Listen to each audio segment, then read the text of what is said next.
오늘 하나님의 말씀 마태복음 17장 24절부터 27절 말씀.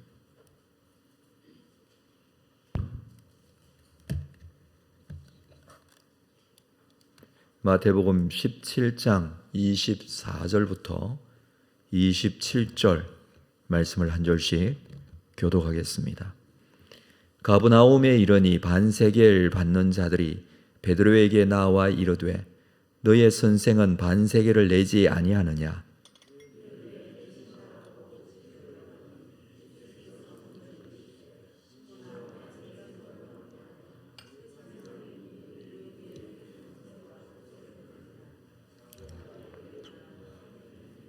베드로가 이르되 타인에게니이다. 예수께서 이르시되 그렇다면 아들들은 세를 면하리라.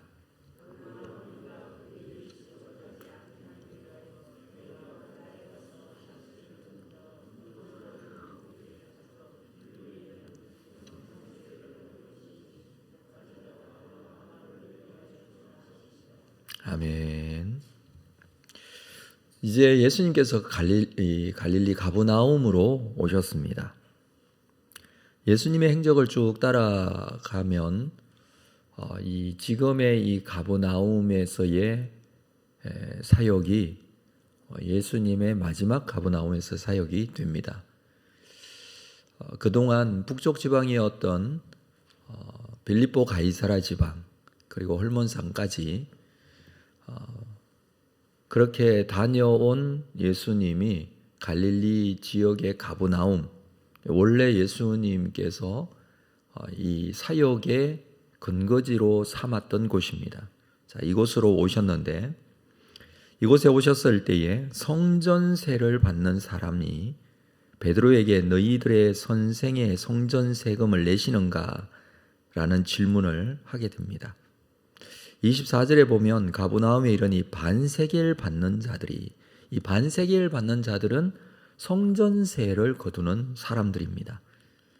그가 베드로에게 너의 선생은 반세겔을 내지 않느냐, 이 성전세를 내지 않느냐라고 하죠. 성전세는 유대인 남자라면 1년에 한 번 꼭 내야 되는 세금입니다. 이들이 베드로에게 이렇게 물었는데 25절에 보니까 이르되 내신다 하고 집에 들어가니 예수께서 먼저 이르시되 시몬아 내 생각은 어떠하냐? 세상 임금들이 누구에게 관세와 국세를 받느냐? 자기 아들에게냐? 타인에게느냐? 세상 임금들은 자기 아들, 왕의 임금의 아들이죠. 아들에게 세금을 받느냐라는 거예요. 아니면 백성들에게 받느냐? 그 말이겠죠. 26절에 베드로가 이르되 타인에게니이다. 그러니까 아들, 임금의 아들은 세금을 내지 않는다라는 말입니다. 여기서 예수님은 하나님 나라의 자녀로서의 정체성에 대해서 분명히 말씀해 주십니다. 하나님의 자녀, 하나님 나라의 하나님의 자녀는 하나님 나라는 하나님이 통치하시고 다스리시는 나라, 하나님이 왕이 되시는 나라, 그게 하나님 나라이죠. 우리가 천국이라고도 합니다. 그렇다면 거기에 하나님의 자녀는 왕이신 하나님의 아들, 딸들이 되겠습니다. 그 왕의 자녀들이 세금을 내는가? 그 말을 지금 하고 있는 것입니다. 하나님의 자녀는 성전세 또는 속전이라고 하는데 이것을 낼 필요 없이 예수님을 통해서 하나님 나라의 아들로서의 특권을 가지게 되었습니다. 뭔가 세금을 내서 가진 게 아니라 예수 그리스도를 통해서입니다. 그래서 하나님과 하나님의 자녀의 관계는 더 이상 성전세를 내지 않아도 되는 것이죠. 자, 이 말씀을 예수님께서 하고 계십니다. 앞으로 예수님께서는 예루살렘 성전에서 성전 제의, 다시 말해서 성전에서 드리는 제사 또는 이 성전세를 내는 것, 이 모든 것들이 중지될 것을 예고하시는데 마태복음 21장에서 예수님께서 예루살렘에 올라가셔서 성전을 청결하게 하는 사건을 기록하고 있는데, 이것은 성전 세금을 위한 이 성전 세겔, 동전이죠. 성전에서 사용할 수 있는 이 세겔, 이것을 바꾸어주는 사람들의 탁자를 엎으십니다. 물론 성전을 깨끗하게 한다라는 의미로 거기에서 장사하는 사람들을 내쫓으시는 그런 의미도 있으시지만, 환전 자체를 반대하실 것이고, 이곳에서 성전세를 내기 위한 환전상들을 내쫓으시면서 성전세 내는 것 자체를 없애신다라는 그런 행동을 하시는 것이죠. 현재 가브나움에서는 지금 성전 세금인 반세겔을 내는 것, 그 내는 것 자체는 동의를 하십니다. 27절에 볼까요? 그러나 우리가 그들이 실족하지 않게 하기 위하여. 그들이라는 것은 성전세를 거두는 사람일 것입니다. 혹은 그 주변에 있는 사람들일 것입니다. 이 사람들이 실족하지 않게 하기 위하여 네가 바다에 가서 낚시를 던져 먼저 오르는 고기를 가져 입을 열면 돈 한 세겔을 얻을 것이니 가져다가 너와 나와 너를 위하여 주라. 성전세를 내라는 것이죠. 성전세를 낼 필요가 없게 될 것이다 라는 것을 미리 말씀을 하시는데, 그러나 지금은 성전세를 내는 이유, 그들을 실족하지 않기 위하여. 이들은 예수 그리스도의 십자가의 죽으심으로 인한 이 놀라운 구원과 신학적인 이 내용들을 전혀 모르는 사람들입니다. 그냥 성전세를 내지 않으면 실족할 뿐일 사람들입니다. 자, 이 사람들에게 그들을 실족시킬 필요가 없다는 것이죠. 예수님께서는 기적을 행해서라도 성전세계를 내게 하십니다. 교회 생활하는 중에 이런 경우들이 종종 있죠. 진리와 관계없이 신앙의 본질적인 부분이 아닌데 그것 때문에 실족하게 되고 시험에 드는 경우들이 종종 있습니다. 그렇게 할 필요는 없다는 것입니다. 괜히 시험에 들게 할 필요가 없다. 바울은 그런 얘기를 했죠. 시장에서 고기를 사 먹는 그 문제에 있어서 이 시장에서 파는 고기들은 다 신전에 드려졌던 우상 숭배했던 그런 고기인데, 하나님께서 주시는 음식은 우리가 감사함으로 기도하고 먹으면 된다. 거기에 무슨 바이러스가 붙어 있거나 무슨 뭐가 있어서 우리가 먹는 게 아니다. 그게 신학적인 기준이죠. 그러나 그것을 보고 이상하게 생각하는 사람이 있을 수 있다는 거예요. 그래서 내가 사람들의 덕을 세우기 위해서, 사람들을 실족하지 않게 하기 위해서는 이거 먹어도 되지만 나는 평생 고기 안 먹어도 된다. 그거보다 더 중요한 게 무엇이라고요? 한 영혼 실족하지 않게 하는 것이다. 그런 의미에서 그런 얘기를 했을 것입니다. 이미 이것은 예수님께서 지금 오늘 말씀을 하고 계시죠. 그들이 실족하지 않게 하기 위하여.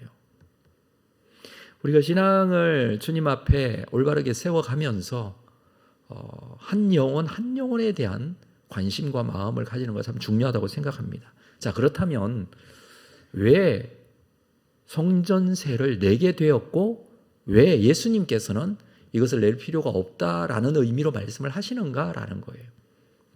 원래 성전세를 내었던 것은 그 배경이 출애굽 시대까지 그슬러 올라갑니다. 여러분, 출애굽기 30장을 한번 찾아볼까요? 출애굽기 30장에 보면 이스라엘 백성들이 애굽에서 출애굽하게 되죠. 애굽에서 나오게 됩니다. 그리고 시내산에서 예수님께서 율법적인 내용들을 그들에게 가르치시면서 하나님의 백성으로서의 정체성에 대한 이야기를 하십니다. 출애굽기 30장 11절, 자 16절까지 볼 텐데요. 한 절씩 교독하겠습니다. 예수께서 모세에게 말씀하여 이르시되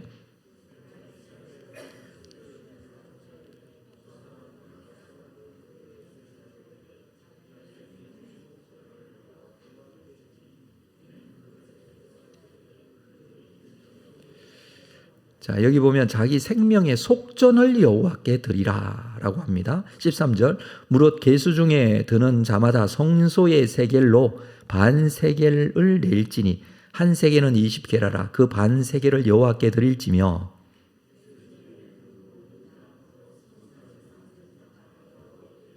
너희의 생명을 대속하기 위하여 여호와께 드릴 때에 부자라고 반 세겔에서 더 내지 말고 가난한 자라고 덜 내지 말지며.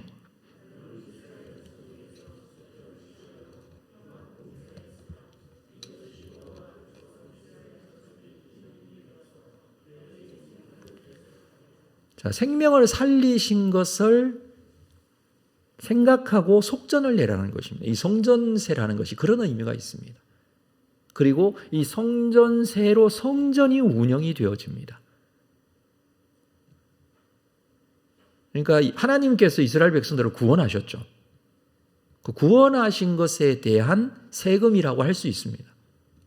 그래서 속전이라는 말을 쓰기도 하죠. 이것이 성전세가 가지고 있었던 의미입니다. 그러나 예수님께서 우리를 대신하여 십자가에 죽으시고 대신 값을 지불하셨습니다.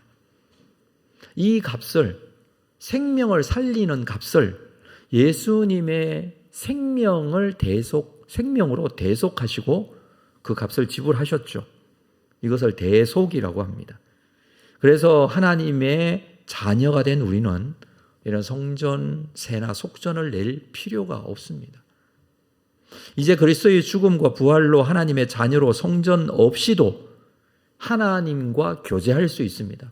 자, 이 시대에는 성전이 필요했고 성전을 통해서 또 이 제사 제도를 통해서 이런 성전 세금을 통해서 하나님께 갈 수 있는 자격을 가지게 되었고 하나님과 교제할 수 있었습니다.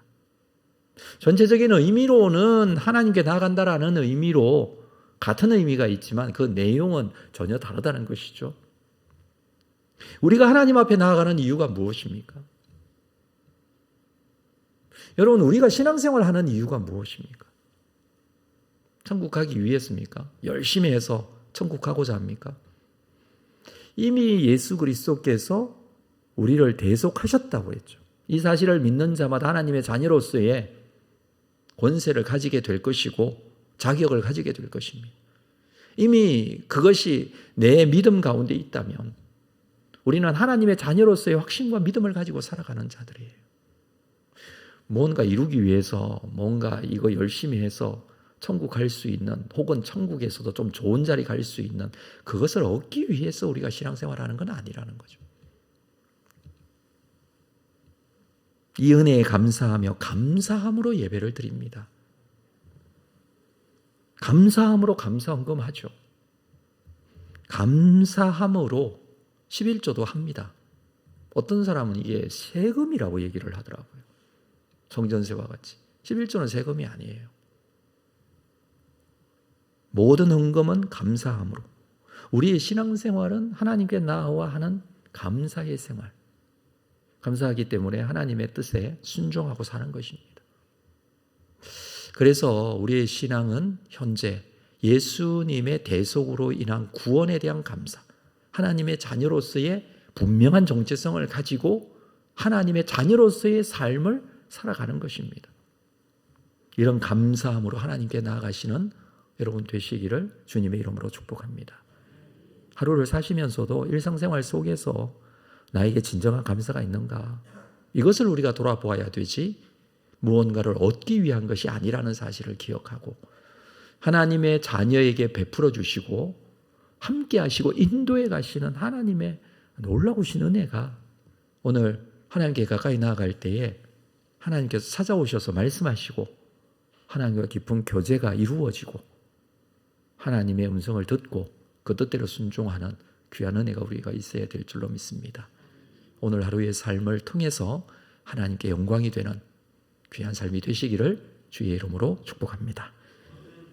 하나님 아버지, 오늘도 이 아침에 다시 한번 주님의 말씀을 확인하고 예수님께서 미리 말씀하신 하나님 나라의 자녀로서의 분명한 정체성을 가지고 구원받은 하나님의 백성으로 살기를 원합니다. 그 뜻대로 순종하며 말씀에 감사하며 우리의 신앙이 감사와 기쁨과 즐거움이 되게 하시고 그 뜻대로 나아가는 귀한 시간, 주님과 이 기도의 시간에 영적인 깊은 교제의 시간을 가지며 주님께서 주시는 말씀의 의미들이 내 가슴 속에 담겨지고 그 뜻대로 순종하며 감사함으로 살아가는 귀한 시간 되게 하여 주옵소서. 예수님의 이름으로 기도합니다. 아멘.